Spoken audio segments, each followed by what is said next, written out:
are back once again with another edition of the Patriots Only Please podcast. As usual, I am your tour guide, Jeff C. Mr. Soley. Absolutely, as always. Cool. It's good to see you again. As always, we're getting into kind of sort of the home stretch. What is it? We got about 10 days, 9 days. We're getting into the single-digit days. Finally, this thing that felt like it's taken forever. I mean, right. Not only have we been waiting this entire election cycle, but we've kind of been waiting since 2020. So this is just a very long time coming, and the initial numbers are starting to look good. Early day, the first early voting for Nevada started a week ago today. We're recording this on a Saturday. Last Saturday was the first day of early voting. I certainly took advantage of that. Right. My wife did as well. Voted for the very first time as a citizen. Yay! Yes, so congratulations, man. Yep, so it was cool, and she made the right choice as well, thankfully, or else there would have been some disturbance in the home. Yes. But yeah, so as always, man, I want to get your take on where you think things are going, and ultimately, is anybody really undecided at this point? I mean, everybody's really trying to hit. They're making their last ditch attempts. They're reaching out to their final messaging to the electorate. Trump was just on the Joe Rogan podcast finally last night. And this is something, by the way, I called this. I told my wife this. I may have even said this to you. I said, if and when Trump goes on Rogan, it's going to be towards the end of the campaign so he can maximize that final push to the people. And by sheer numbers, I think it's already hit the 20 million mark. But anyway, there's a way ton over. Of stuff to catch up on. Yeah, way over. And it's breaking the internet. Absolutely. In fact, I was just trying to, I'm an hour 13 into it, and I still have, another hour, 2 hours or so to go. So I got a lot more homework to do. But anyway, I'm going to give you the floor. Go ahead and give me your assessment of the week overall and where you think this is going to launch into the final days of the campaign. What looks great. It looks really good for Trump. Like we were talking before we started the episode about how in 2016 and in 2020, Trump was down. He was down nationally. He was down in the swing states to Hillary and to Joe Biden, respectfully. And this time around, right now, he's neck and neck with Kamala everywhere nationally. He's ahead in some of the swing states, and that's not good for her. I mean, I think they realize without going into this thing with a big lead, and with Trump having this kind of momentum, they're probably going to lose the presidency. He's probably going to win the presidency. I think their goal, this is my personal opinion, I think their goal is to hang on to to hang on to the Senate. And that's probably the best that they can hope for at this point. Sure. The bait and switch this late in the game, not having a primary, even moderate Democrats are like, this is the result when you give us no option but Joe Biden and then yank him out. I mean, it's not. Listen, let me step back for a second. We haven't won yet, and Trump might not win. So we have to make sure he does win. Register, vote early, vote now, vote everywhere that you can, whatever state you're watching this from in the United States. But I mean, it's looking, again, in the last two election cycles at this point, Trump was behind. He gives an example on the Joe Rogan episode from just yesterday, how in Wisconsin, his own polling experts had him down 17 points in Wisconsin. And then he won Wisconsin. He's like, how could I have been down 17? You know what I mean? And they made a really good point. And this is something that the viewers should keep in mind too. He said, because the polling companies, the major ones in the country, think about this. If they tell a potential of voters, someone's down 17 points and that's your candidate, like, he can't win, I'm just going to stay home and not vote. Mm-hmm. It's almost a form of voter suppression if you think about it, right? Yeah. So again, by reporting, hopefully honestly saying that they're neck and neck, that gives both Democrats and Republicans a reason to get out there and friggin' vote, man. It's neck and neck, So that's bad for her. He's been the president before. We know all the awful things they're saying about him right now, the Hitler stuff, the sitting president of the United States a couple of days ago said, we need to put him in jail. He said those words. Yeah. Did you hear that? Joe Biden said, we got to get this. We got to put this guy behind bars. I mean, again, if you're a moderate Democrat, that's hard to swallow. That's really, really hard to swallow. So I think a lot of Democrats are going to vote for Trump. I think a lot of Democrats are going to sit this one out. I don't think Kamala is. I think the shine's worn off. They realize she's not a real candidate. She's a last ditch effort to hang on to something. With even Obama and all the whole DNC machine behind her, it's like she just can't put him over the finish line because she has nothing to say. Yeah. Yeah. And she And contradicts herself. Go ahead. I'm sorry. yeah, well, and all everything you're saying is absolutely true, and I think that there are a growing number of people that realize this. I also still hold to the belief that there are plenty of people who, blue no matter who, Yep. as long as it's not Trump, they don't care. I'd like Right. to think that there aren't as many of those people, though. I think that there are some, look, sensible Democrats, more moderate, left-leaning people who are like exactly like you said. They switched out the candidate at the last minute. There was no primary. We really didn't get much of a choice. So hopefully they're either going to just not vote and they'll just sit this one out. I don't think too many of them will cross over. Although another big piece of news over the week, Tulsi Gabbard finally officially pledged her allegiance to the Republican Party. So you are seeing a lot of, well, not a lot, but you are seeing a certain element of that happening on the left, them coming over officially, Right. because the alliances with RFK and all that stuff. Well, I don't know yeah, how and influential. I'm glad you mentioned the alliance, because what's the alliance on the left? Kamala Harris, far left. Tim Walz, even farther to the left. I mean, Sure. Joe Rogan mentioned in the podcast yesterday with Donald Trump. Seriously, she's talking to their people about Kamala coming on his show before November 5th, but they're having scheduling conflicts. I don't think it's going Of to course. happen. I don't Yeah. think there's no way she can handle a 3-hour long form anything without a teleprompter, without answers in front of her.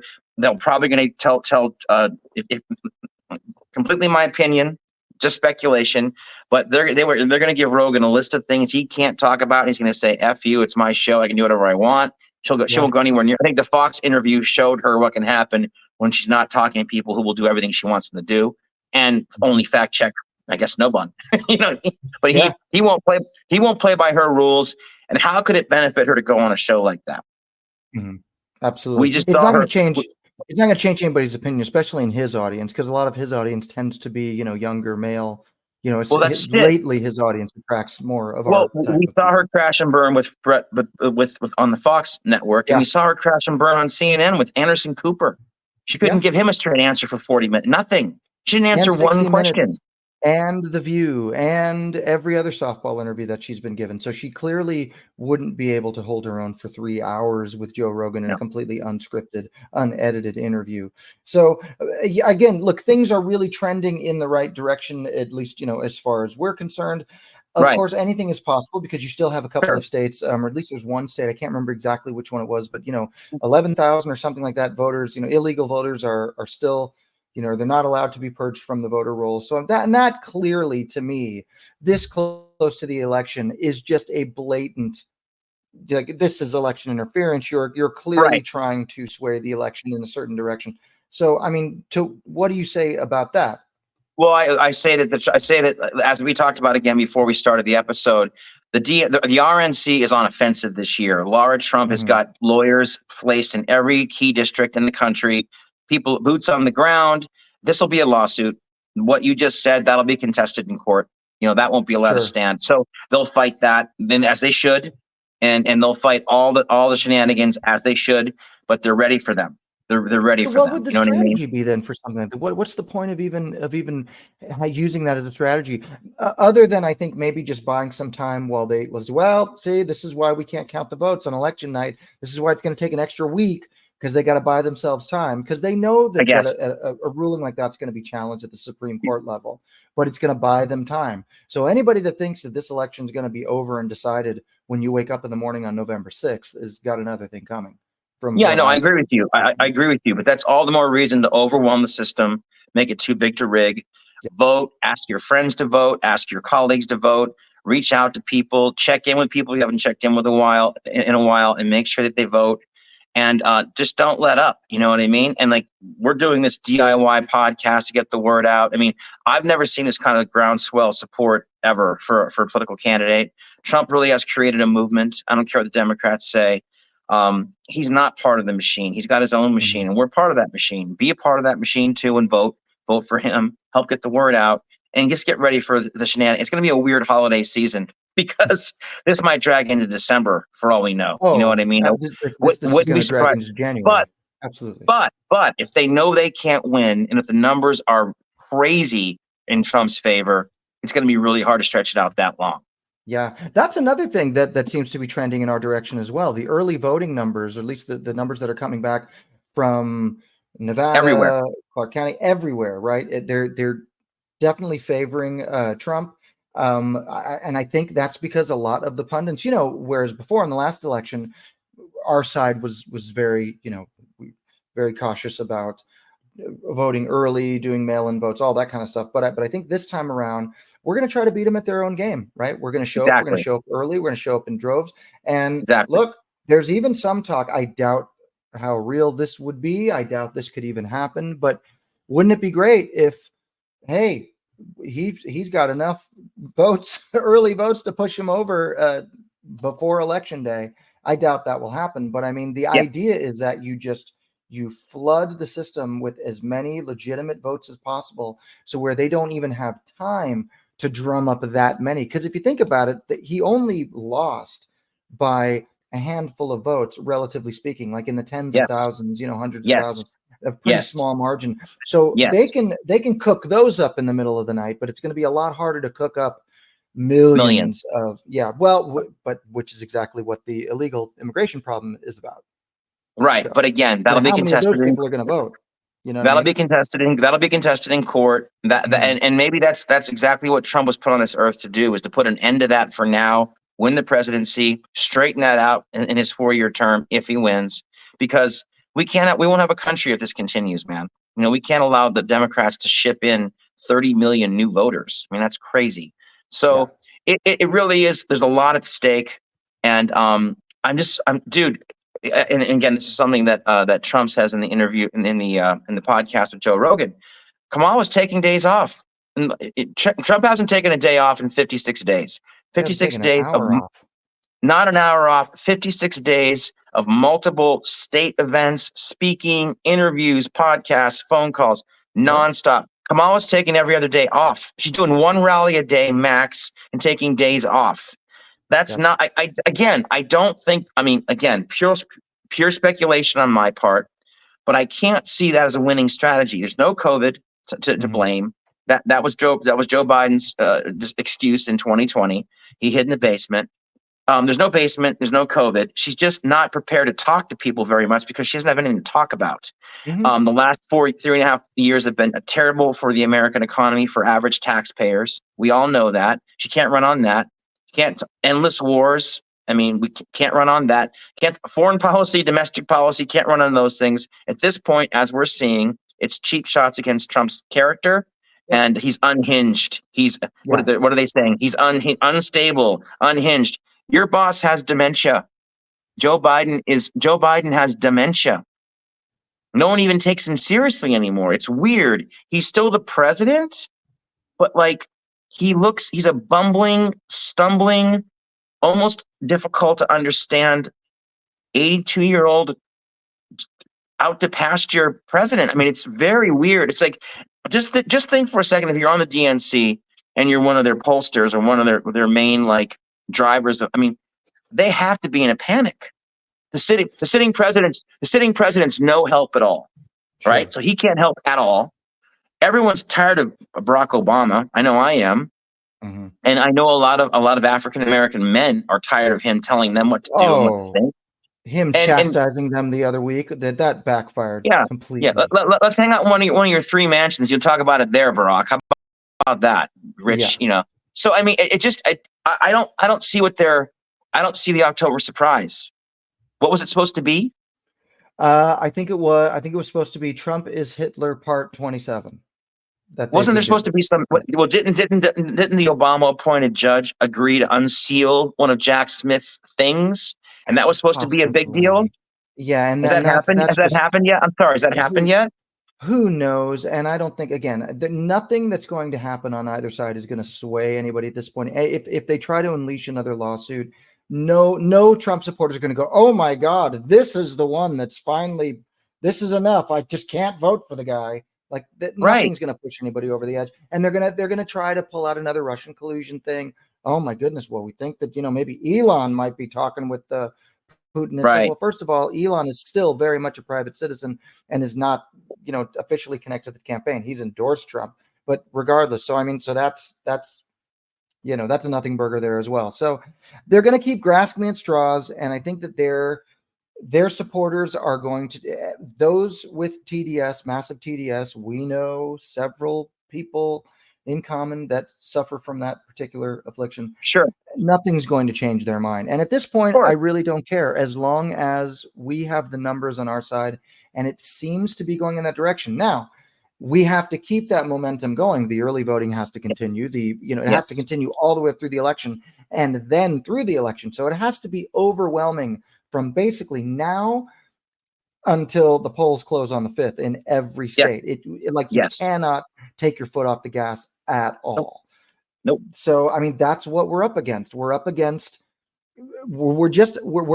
an entire system that doesn't really care about the quality of their candidates, nor do they No. care about the policy, because No. they just want power and they Yep. want to get rid of this guy at all costs, and it doesn't really matter. And I think that their followers at this point, if you've really been following the campaign, regardless of what you think about Trump and your personal feelings towards him, and his personality, you can't be honest with yourself and say that I'm better off now than I was 4 years ago, and therefore I'm going to legitimately cast my vote for Kamala Harris. If you're casting your vote for Kamala at this point, it's because you have TDS and you just want anybody but Trump.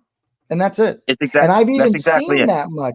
I've seen that much online when people, Kamala supporters, they have no substance. They can't really argue on any substance. It's just all this emotional babble and orange man bad. Well, That's it's it. also a lot of it's also a lot of misinformation. I mean, Kamala's still doing the Charleston lie, the Project 2025. She's still saying these things and not getting fact checked by the mainstream media. We know those things aren't true. So the left is allowed to lie, and the right gets fact checked on everything. So average people see that Yeah. too and go, I actually watched that whole clip, and Trump never good people on both sides, not at all. And then the very next thing he said was, and by the way, I completely don't support white supremacy, white supremacists. I don't support any of that stuff. They just cut that part out. So it's I can't imagine being this guy going through this for 10 years and being in another election where where everyone's against. I mean, the media's against him, Hollywood's against him, DC is against him, a lot of rhinos are against him, but he's got support of the American people, Yep. patriots, and a lot of let's not forget, it is a thing too. Disgruntled Democrats exist. I know a bunch of those folks too who are like, Mm. Joe Biden was a nightmare and she's worse, but I still hate Trump. But my God, I don't know what I'm going to do. Hopefully they stay home and sit on their hands, because Kamala's not better. She's not a better option. She's not an No. option. She is an extension of Joe Biden's policies. Obama will keep running things via her. It'll keep being tax and spend, open borders, endless wars. I mean, it's ironic. It's very, very ironic, but the left has become the party of censorship, war, big pharma, big tech, big everything, and invading our privacy, talking about gun stuff, First and Second Amendment off. I mean, it's really weird watching the left become. I mean, if you want to be a part of the resistance now, Republicans are the way to go. I mean, I'm sorry, we're the resistance. We are. Yeah. Isn't that crazy how things have completely flipped? Oh, well, yeah. I mean, and never more so indicative than when again we've brought this up on previous episodes about how somehow the left thinks that the support by people like the Cheneys and the Bushes and the Romneys and the old school Republicans, like that's some sort of a flex. Like, really? Okay, well, good. The current right rejects those people. We've rejected them for decades. We're good. Let them be the new face of the Democratic Party, and we'll take Tulsi, we'll take RFK, we'll take those guys all day long. You can keep the 100%. warmongers. Well, 100%. And by the way, Liz Cheney lost by 40 points in Montana. She lost by 40 points in her own state. So she's not welcome in the Republican Party anymore. And her last name means nothing to people who were born after 1990. You know what I mean? Yeah. Honestly. So and also, and this is not said enough, Jeff. I mean this a lot. they have so much to say about Trump, about his age, about his, all this stuff. But look at the DNC. Look at who runs the Democratic Party. It's really, really rich old white people. Yeah. And Chuck Barack Schumer. Obama. And Oh Barack yeah, Obama. Yeah. who's half white. Yeah. He never talks about that, but he is. Nancy Pelosi. I mean, these people are 40, 50-year veterans, rich elites. I mean, it's Sure. not the party of the people, guys. It's not the party of the middle class at all. And saying that in a 3-second ad when you're running for president, and then your actual 3.5 years, Kamala's record is showing how you've just dug in your heels and gouged the middle class. Yeah. I mean, not people do vote with their pocketbooks. Even people that are casual bystanders to politics still vote with their pocketbooks. And they're Sure. going to either, if they have TDS, they're either going to stay home or not vote. But I mean, how can you vote for 4 more years of this? If you want to put your Well, kid through that's college, if you want to buy a yeah. house, if you want to get out of debt, you Yep. cannot vote for 4 more years if you want those things in your life, which I hope you do. Yeah. And that's why it's been so nice watching, especially, there's a lot of African-American conservatives, coming on board, Asian-American conservatives, coming on board. And it's Latinos. just been Latinos. It's been great seeing that and seeing how outspoken they are, especially in light of, the tongue lashing that Obama, the talking down he gave to his, quote unquote constituents, his Yeah. people. And they Yeah. just completely, are you serious? Like, really? Yeah, they flipped them. They symbolically flipped him off, basically. Like, Yeah. don't tell us what to think, man. And by the way, in terms of vice president picks, I think JD Vance is doing a hell of a better job than Tim Walz is doing for Kamala. I don't know what 1000%. Tim Walz. I don't know what Tim Walz brings to that party, that ticket, except way farther to the left, more failure, in a state where everything Kamala says she wants has done. He's already codified into law. Illegal immigration. Yeah. They get everything for free. Tampons in the men's bathrooms. Men can compete against women in sports. The BL. I mean, it's a vision for America that no one shares except people on the very, very far left. How does that help her move to the center? I mean, I thought the plan was, at least in the general election, you move to the center to win the election.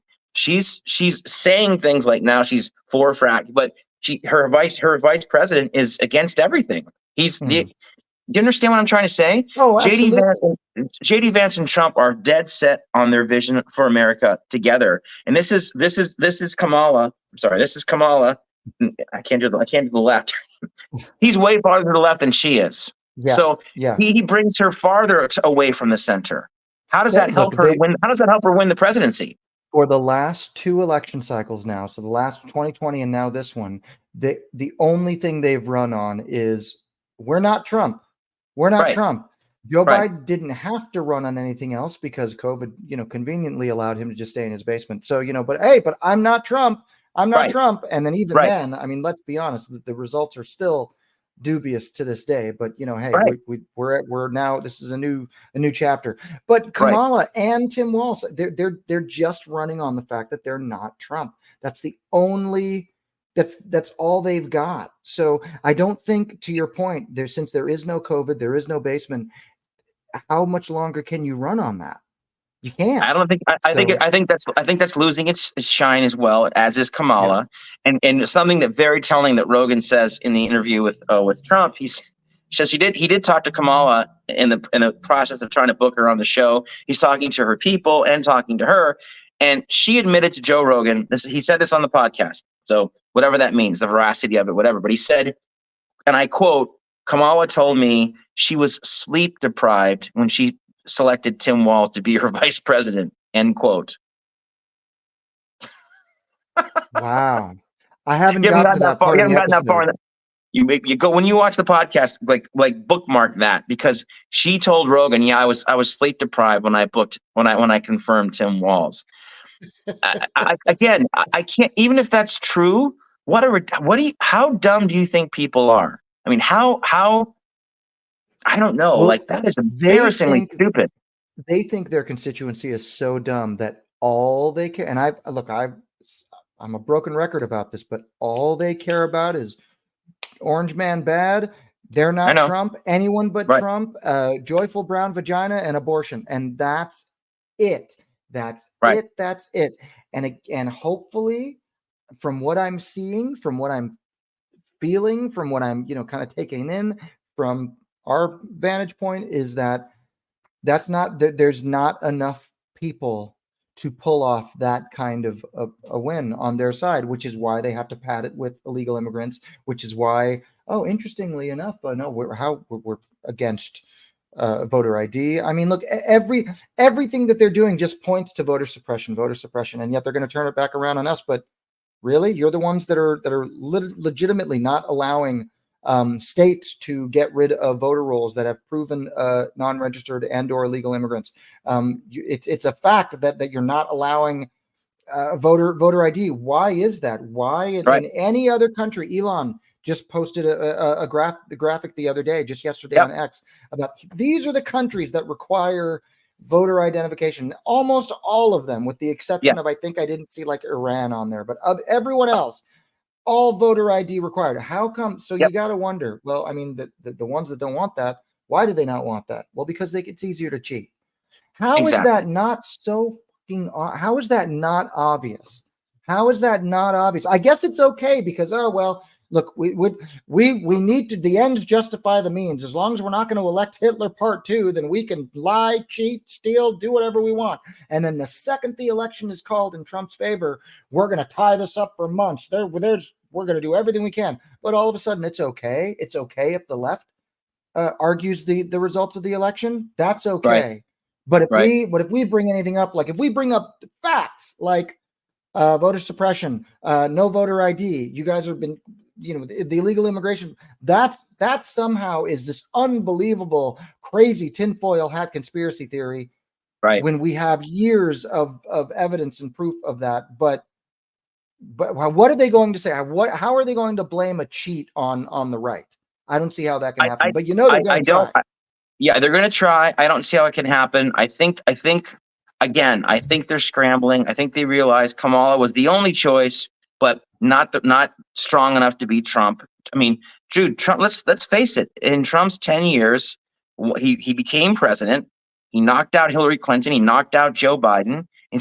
Hopefully he's gonna knock out Kamala Harris and that whole woke movement that she champions and reset the country. I mean, we need that because everything you're saying is absolutely true. And if you're a hardworking American taxpayer, it's enough already. It's enough of taking advantage of us. And then that's exactly what they're doing. And I think that people, even with TDS, realize 4 more years of this can't be good for my family. Yeah.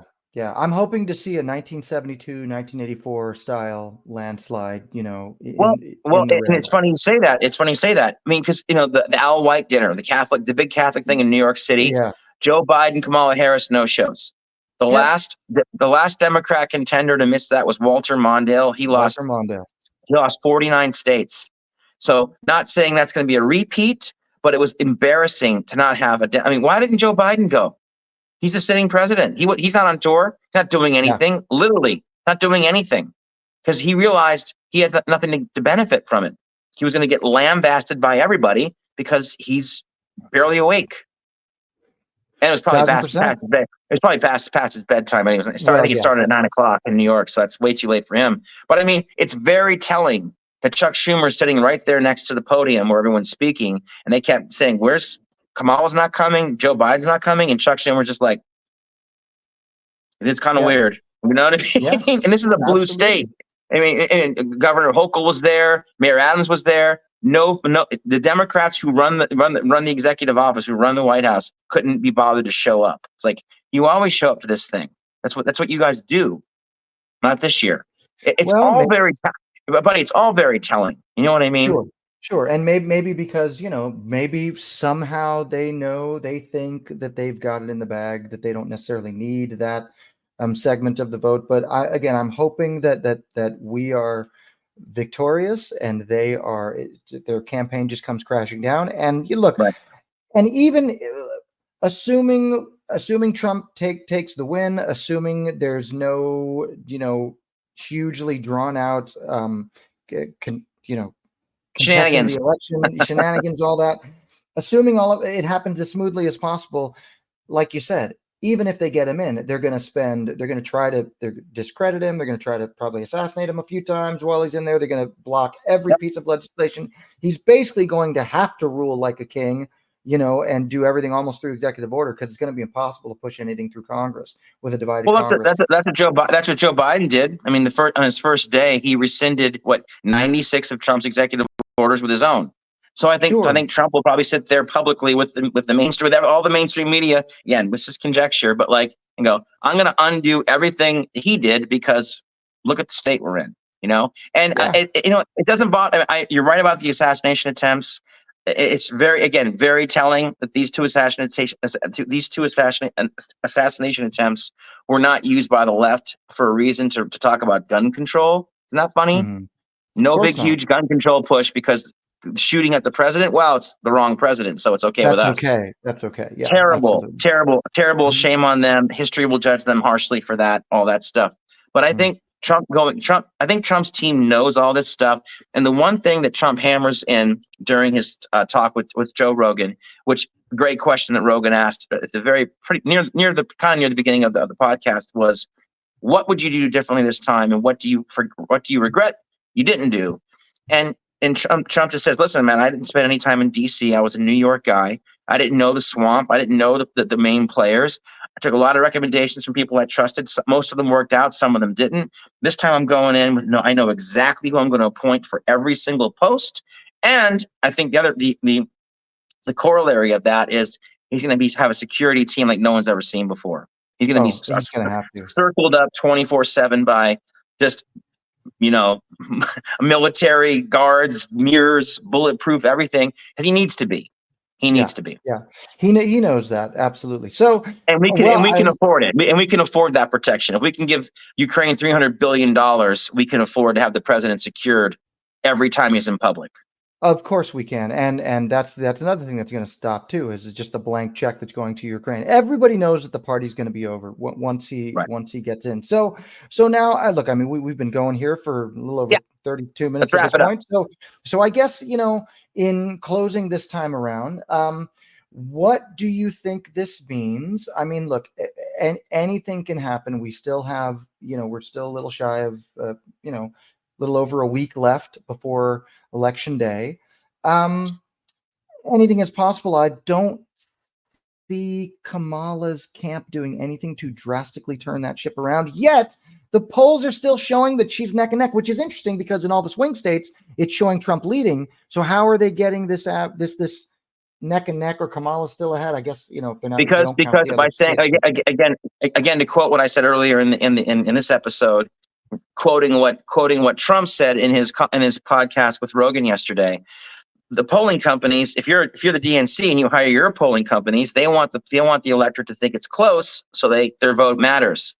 So they're neck and neck. So Democrats don't forget to show up. They don't think that Kamala's got it in the bag. I think that's what's going on there. And I also think this, and this is a big. It just came to me while you were talking.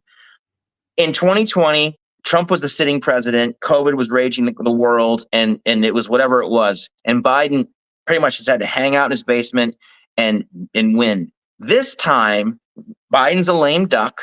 He has dementia. He can't really talk. No one really takes him seriously anymore. The media has stopped covering him.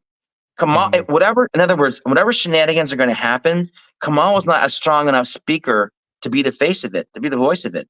She's just not smart enough. She's not persuasive enough. So the mainstream media has got to go into overdrive. Obama's going to be pretty much resurface as the face and voice of the party, but it can't be Kamala because she's not. No one takes her seriously enough. You know what I mean? So I think all that leads to them accepting that Trump's probably going to win because she's not.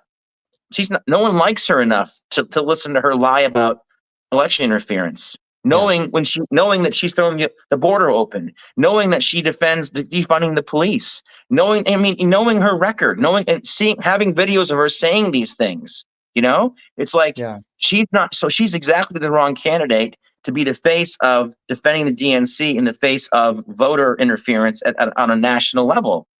You know what I'm trying to say? Yeah, no, that's a really good point, actually. So look, all of this remains to be seen. I mean, we can sit here from our armchair and and try to prognosticate as much as possible, as much as the next pundit on YouTube as well. Right. But I think, for those of us like you and I and others out there that follow this, that follow not just the news and the podcast, but also follow the electoral maps and follow, the betting markets, poly market, Trump is in where they're putting their money where their mouth is. He's up. He's way ahead. He's way ahead way there. ahead. So, Yeah.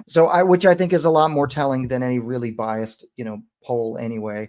So Right. a lot of things to consider. So I guess just sort of wrapping up, I mean, as always, go out and vote. If you have not registered, if there's still time to register, get registered.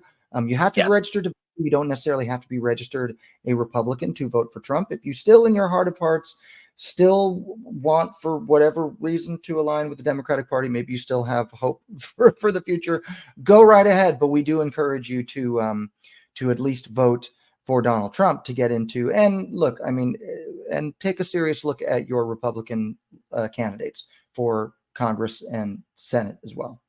How about this? I mean, how about this? Think about what's right for the country. Well, absolutely. We cannot. You can, if you're honest with yourselves and your family, you can't want endless wars. You can't want an open border. You can't want our tax dollars, our hard-earned tax dollars, being spent on not making America better. Where's the Build Back Better thing? What got Build Back Better? Nothing. So it's like everything they told us Ukraine did. And by the way, we're spending $300 billion defending their border, not our own. I mean, it's just it's idiocy at this point. It's ridiculousness. So just look at what the Democrats have actually done. What they said they were going to do, and where we are 4 years later. We're way, way, way worse. Enough already. Let's hit reset. Let's get Trump in there, and let's make America great again. Amen. And on that note, we appreciate anybody who might be watching us. As always, please like and subscribe and follow at Patriots Only, please. And if you are so inclined to join our mailing list and find out when our next episode is going to happen, we encourage you to head over to patriotsonlyplease.com. At some point, we'll probably have some swag and some merch and some, the assless chaps, the whole thing. We'll come up with some interesting giveaways. Some giveaways and some cool swag for you to wear proudly. Yeah. And until then, as we say, keep trumping and onwards to victory. All right. We'll see you guys on the next one. Thank you as always, sir. Bye for now. Thanks, Jeff.